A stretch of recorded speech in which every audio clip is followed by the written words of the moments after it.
Murad bəy, bir çox variant var, amma deyəsə bu variantların hər biri hücumla, əməliyyatla bağlıdır. Yəni, hansısa bir razılıqla bağlı deyil. Amerika Birləşmiş Ştatları və İran arasında danışıqlarda iqtisadi məsələlər və İranın minerallarına, mineral ehtiyatlarına Amerikanın çıxışı ilə bağlı mövzularında müzakirə edildiyi iddiaları yayımlamışdı. Daha sonra İran tərəfi bu iddiaları təkzib etdi. Amerika tam olaraq İrandan indi nə istəyir? Əsas tələbləri bilirik. Nüvə proqramı, proksilər məsələsi, raket proqramını kənara qoysaq. Əlbəttə ki, iqtisadi maraqlar da var Amerikanın, deyilmi? Əlbəttə ki, Amerikanın iqtisadi maraqları mövcuddur. Xüsusi olaraq Amerikanın bu günlə İranla münasibətlərin pozulmasının kökündə də iqtisadi maraqlar durur. Vaxtilə Amerika, Britaniya şirkətləri, böyük neft şirkətləri İranda neftlə bağlı kifayət qədər imkanlara malik idilər. Amma inqilabdan sonra bu onların əlindən alınmışdı və bu da əsas faktorlardan biridir.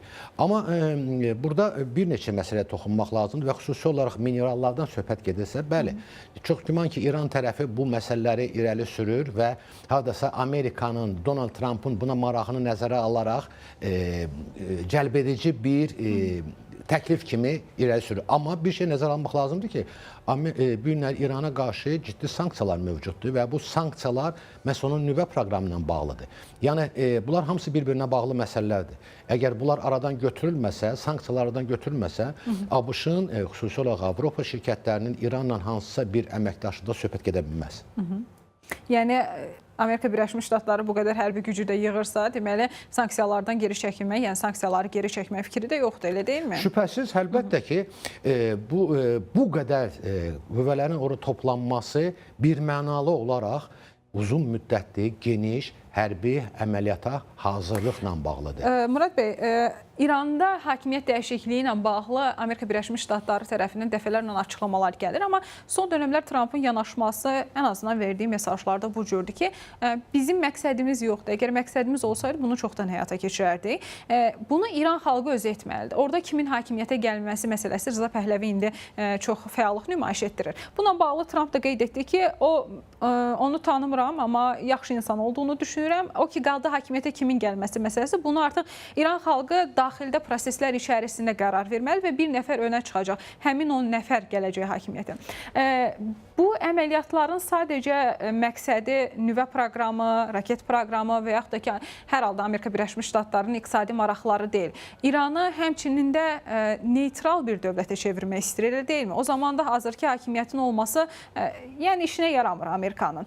Bu əməliyyatlarda o məsələ də xüsusi olaraq hesablanıbmı? Mən deməzdim ki, neytral hökumətə, məhz Amerikanın maraqlarını regionda həyata keçirdən bir dövlət. Yəni, Amerika üçün neytral olan. Əlbəttə ki, vaxtilə şah dövründə Amerikanın əsas müttəfiqlərinin bu regionda İran həyata keçirdirdi. İranı güclü hərbi hava qüvvələrinə ABŞ təmin eləmişdi və s. Amma yenə də Amerika Birləşmiş Ştatları bu günləri düşünür bunun üstündə. Və o, əgər deyilsə, o seçimi İran xalqı eləməlidir. Bu, əlbəttə ki, siyasi bir ritorikadır. Əslində, Amerika Birləşmiş Ştatları özünə uyğun bir hökuməti orada yerləşdirməyə çalışır.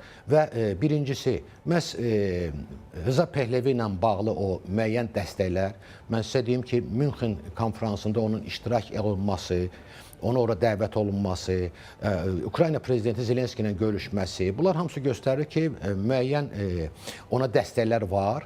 Amma bir şey də nəzərə almaq lazımdır ki, Amerika tərəfi təkcə o ilə işləmir. Məsələn, 2 həftə bundan əvvəl Miami'də Kushner İranın xaricdə yaşayan aparıcı şəxsiyyətləri, biznes strukturların rəhbərləri, alimləri və s. bir qrupla görüş keçirib, müzakirələr aparılıb qapalı şəkildə.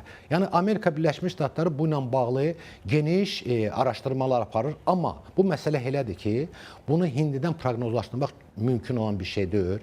Zərbələr indiriləndən sonra hansı proseslər gedəcək, hansı istiqamətdə vəziyyət dəyişiləcək və əlbəttə ki, çox güman ki, bunu İran xalqı doğrudan da əslində İran xalqı müəyyən eləməlidir. Şahın Rza Pəhləvi ilə bağlı onu da deyə bilərəm ki, ona da bir mənalı deyir yanaşmağı İran arasında. Bu baxımdan o da fikir verirsə, Münxen konferansında bəyanatını bildirdi ki, mən monarxiyanın bərpa olunmasının tərəfdarı deyirəm və belə bir fikrim də yoxdur. Sadəcə olaraq mən bir körpü kimi bu günləri İran xalqına dəstək eləmək istəyirəm.